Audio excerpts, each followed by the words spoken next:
కొణిదెల పవన్ కళ్యాణ్ అమ్మ కడుపున ఆఖరివాడిగా పుట్టిన అందరికీ మంచి చేయాలి, మేలు జరగాలి అనే విషయంలో ముందువాడుగా ఉంటాడు. తన గురించి కంటే జనం గురించి ఎక్కువగా ఆలోచించే మనస్తత్వం నా తమ్ముడు కళ్యాణ్ బాబుది. ఎవరైనా అధికారంలోకి వచ్చాక ప్రజలకు ఏదైనా చేయాలనుకుంటారు.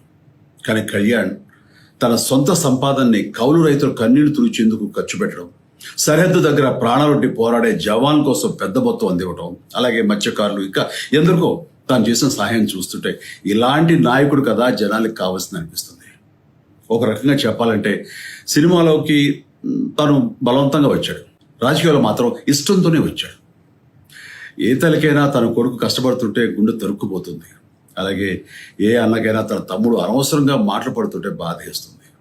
అలా బాధపడుతున్న నా తల్లికి ఈ అన్నయ్యగా ఒక మాట చెప్పాను. నీ కొడుకు ఎంతోమంది తల్లుల కోసం, వాళ్ళ బిడ్డల భవిష్యత్తు కోసం చేసే యుద్ధం అమ్మా ఇది. మన బాధ కంటే అది ఎంతో గొప్పది అన్నాను. అన్యాయాన్ని ఎదిరించకుండా మౌనంగా ఉండే మంచివాళ్ల వల్లనే ప్రజాస్వామ్యం మరింత నష్టమని నమ్మి జనం కోసం జన సైనికుడయ్యాడు. తాను బలంగా నమ్మిన సిద్ధాంతం కోసం తన జీవితం రాజకీయాల్లోకి అంకితం చేసిన శక్తిశాలి పవన్ కళ్యాణ్.